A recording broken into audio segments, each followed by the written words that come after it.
Olá a todos! Hoje é nossa aula de planejamento de obras, continuação do roteiro do planejamento. Na aula de hoje nós vamos ver como fazer a montagem de um diagrama de rede. E o que é um diagrama de rede? Ele é a representação gráfica das atividades e as suas dependências lógicas. Então, nós já vimos como listar as atividades na EAP, nós vimos como fazer as dependências, calcular as suas durações, né? Verificar suas predecessoras, sucessoras, e agora nós vamos colocar isso em formato de diagrama. Esse conjunto de atividades amarradas que vão mostrar a lógica das atividades e que vai se determinar o diagrama de rede. Então, ele é essa representação da rede de uma forma gráfica, de uma forma visual, que vai possibilitar o entendimento do projeto como um fluxo de atividades. Então, eu consigo ver o projeto como um todo, como ele está amarrado, quais atividades dependem uma da outra, não em formato de quadro de sequenciação como nós vimos na aula passada, mas agora em formato de gráfico, de diagrama. O diagrama, ele permite a visualização clara, desse interrelacionamento das atividades. E ele serve, como nós vamos ver nas próximas aulas, para calcular o caminho crítico e as folgas das atividades pela técnica do PERT-CPM. A técnica do PERT e CPM são técnicas que foram desenvolvidas, vocês vão ler lá no capítulo 8 do livro Planejamento e Controle de Obras, foram desenvolvidas nos Estados Unidos para poder diminuir o prazo e duração das atividades. Não foram técnicas criadas diretamente para a construção civil, mas hoje a gente usa elas para fazer os nossos planejamentos de obra. Então, o primeiro método que nós vamos ver e o mais usado é o método das flechas. Esse método das flechas, como vocês estão vendo nesta imagem, é o diagrama representado através de círculos e flechas. As flechas são as atividades. Então, aqui nós colocamos as atividades em formato de letra. Então, a atividade A pode ser escavação, a atividade B pode ser concretagem. Então, cada letrinha dessa aqui significa uma atividade. As flechas, então, elas são as atividades. E o que são esses círculos? Os círculos são os eventos, ou seja, o ponto inicial da atividade e o ponto final, quando ela termina dessa atividade. Cada atividade é representada, então, por uma flecha, que vai sempre partir de um evento e terminar no outro. A flecha não tem como sair de dois eventos e terminar em outro evento, tá? Uma flecha só. Então, a atividade é a tarefa que vai ser executada. Por convenção, nos desenhos, essa flecha ela sempre vai ser da esquerda para a direita. E o comprimento da flecha não vai ser proporcional à duração da atividade, ela somente vai definir o vínculo. Então, se eu tenho aqui uma atividade, que eu vou chamar aqui de IJ, ela vai estar entre o evento I, ou um ponto determinado no espaço, o dia I, a data tal, e o evento J, a data tal. Então, aqui são nomenclaturas apenas para generalizar, mas a flecha vai estar sempre da esquerda para a direita e entre dois eventos. O evento, ele é um ponto no tempo, no espaço. Ele caracteriza instante do projeto, ele não tem duração. Ele não é uma operação física, ele não consome nem tempo nem recurso, porque ele é só um ponto lá no espaço, ou seja, é uma data, em específico, não uma data com duração. Então, se eu falar tal dia, é o dia de término, é o evento, mas é o final daquele dia, é um ponto específico, não é durante aquele dia, porque o evento não tem duração. Então, a diferença de atividade e evento. A atividade é uma tarefa a ser desempenhada e o evento é um ponto no tempo, um instante no projeto. A atividade possui duração, o evento não. A atividade possui recursos eu posso atribuir recursos como mão de obra, material, equipamentos. Já o evento ele não tem recurso nenhum, porque ele é só um ponto no espaço. E a atividade ela é representada pela flecha entre dois eventos, e o evento é representado por aqueles círculos que a gente também pode chamar de nó. Então, nós temos dois tipos aqui. Quando eu vou falar atividades em série, são aquelas atividades que podem acontecer e são executadas uma após a outra. Então, se eu ver aqui, atividade A é a primeira, né, começando ali no primeiro evento, eu tenho a atividade B, que ela vai depender, ela só pode começar depois que a atividade A terminar. Então, eu tenho o evento inicial, que é esse aqui, da atividade A, e o evento final da atividade A. Quando a A acaba, a B pode começar, tá? E aí, eu tenho a atividade C. Também a mesma coisa. A C só pode começar depois que a B terminar, ou seja, depois que esse evento aqui acontecer.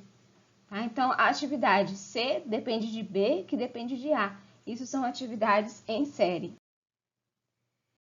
Quando as atividades ocorrem simultaneamente, a gente diz então que são atividades em paralelo.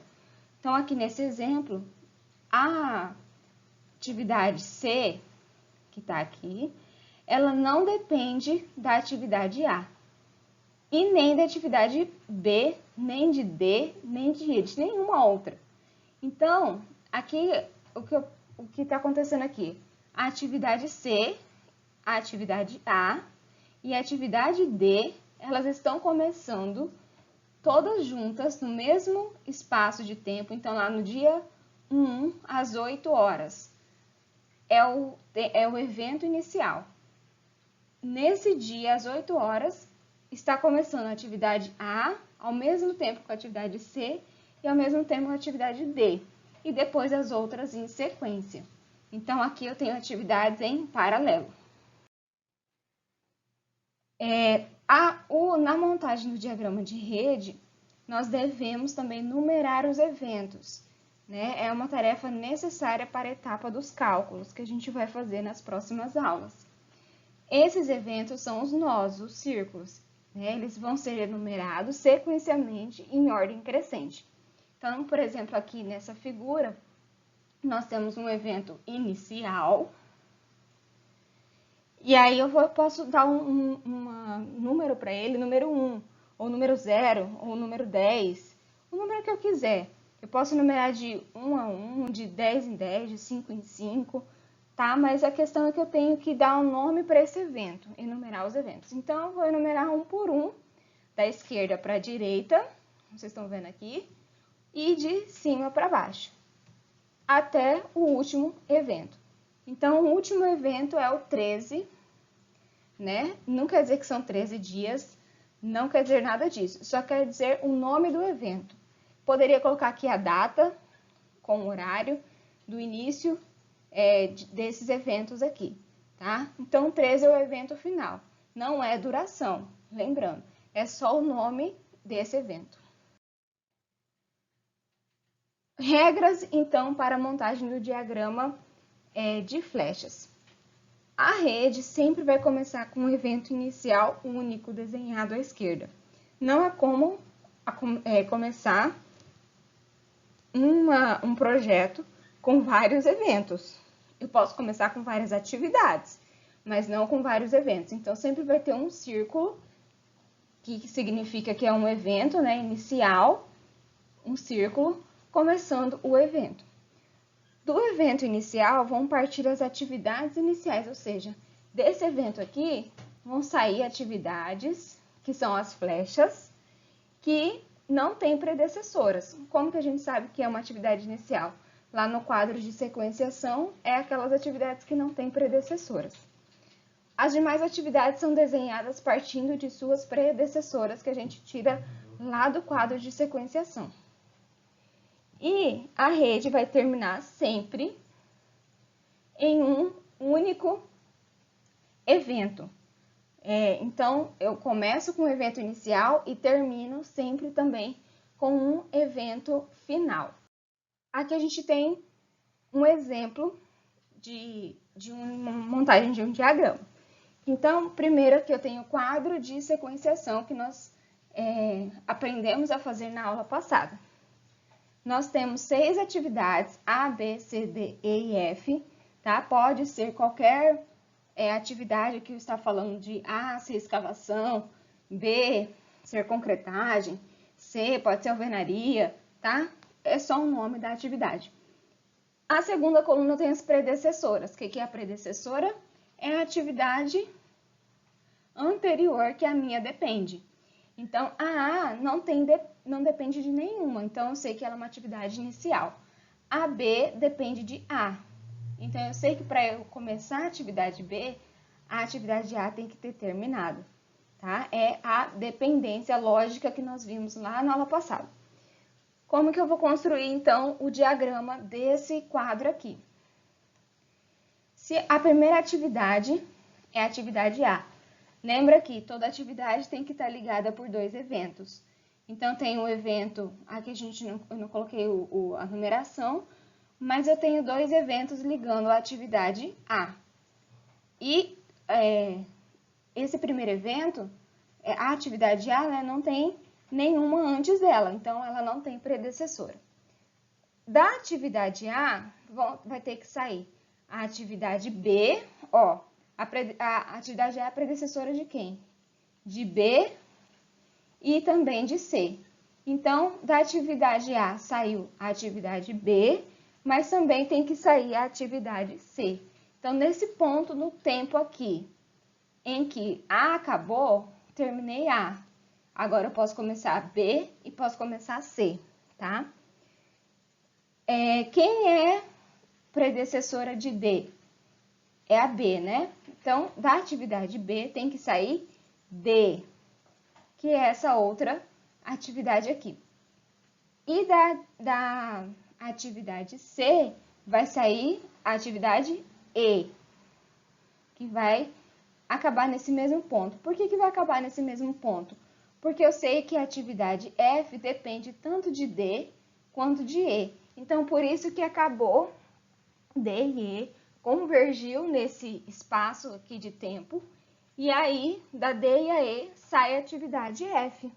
Porque a F depende das duas terem terminado, a D e a E. Quando as duas terminarem nesse ponto aqui, aí sim eu posso começar a atividade F. E aí eu fiz o diagrama de flecha para esse quadro de sequenciação. Por fim, vou mostrar aqui para vocês o diagrama de blocos, que é um outro tipo de diagrama menos utilizado, porém ele é até mais completo, né? Mas vocês vão ver lá no capítulo 8 e nos próximos como ele é construído, tá? Mas aqui é só a nível de informação para vocês verem. Esse diagrama as flechas não significam atividade, apenas só estou ligando. Os blocos é que significam atividade. Então, enquanto lá no anterior eu tinha uma flecha com o nome A, aqui eu tenho um bloco com o nome A, e no caso aqui do lado já está escrita a duração dessa atividade, que nós vamos ver ainda na aula que vem, tá? E eu tenho aqui a ligação entre uma atividade e outra. Atividade A, B, né? C, aqui é um outro quadro de sequenciação. Então, esse método dos blocos, ele é também muito interessante, muito completo, porém nós vamos focar no método das flechas para continuar nas aulas que vêm. Por isso, estudem o capítulo 8, referente a essa aula, e responda as atividades lá na plataforma do Classroom. Até, então, a próxima aula.